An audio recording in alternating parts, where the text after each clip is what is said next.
All right, we do still have some showers, thunderstorms rolling across the area, more so at least north of the lake, moving now into Mississippi, but still ongoing from around Lacombe to Slidell. Heavy thunderstorms, yes, but really everything is staying below severe limits. No longer really a concern for tornadic storms, and some gusty winds, certainly brief heavy downpours, but thankfully the severe risk is done. Those storms rolling across Slidell, Pearl River, south of the lake. They are moving deeper into Jefferson Parish on both sides of the river and down the bayou. You've got a little bit more spotty rain in nature, although it looks like this line is trying to kind of fill in a little bit more so as these storms continue pushing toward the east. Again, the risk of anything becoming strong, severe, that really is more to our east outside of our viewing area. The environmental conditions really have since moved on. Cooler weather is starting to move in on the back side of the front. We're now well into the 60s, still 70s though in Galliano to Belle Chase,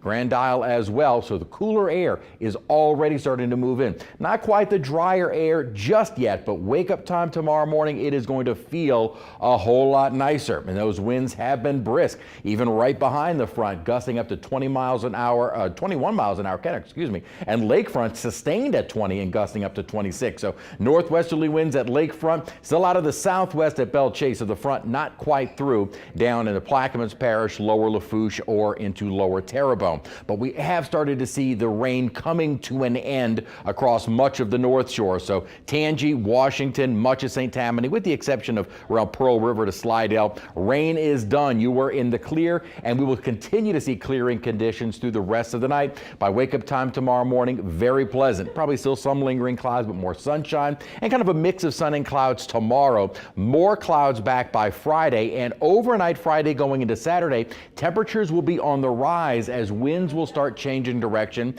and becoming more southerly. So while we will be cooler tomorrow and Friday, we're back to the lower 80s on Saturday, and that will be setting the stage up for another round of severe storms.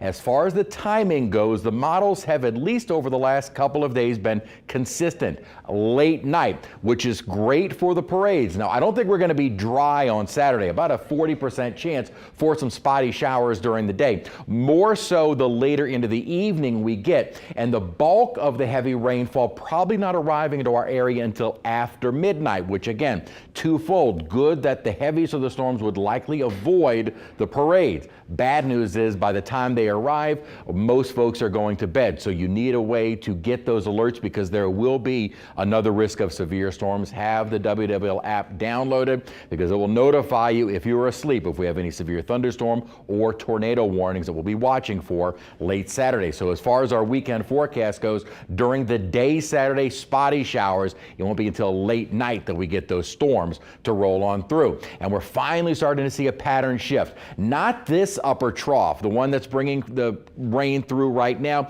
not really bringing with it colder air. That arrives late Saturday and into Sunday. Deep upper trough finally brings back the colder air. We get another shot of it Wednesday and into Thursday, and it looks like a prolonged pattern for temperatures to finally start dropping below average. We'll be near average. Actually, tomorrow, normal high is 66. We'll probably be below that both Thursday and Friday. And then as we head into Saturday, again, kind of that one warm day before the temperatures start dropping, and we're chilly heading into Sunday and early next week.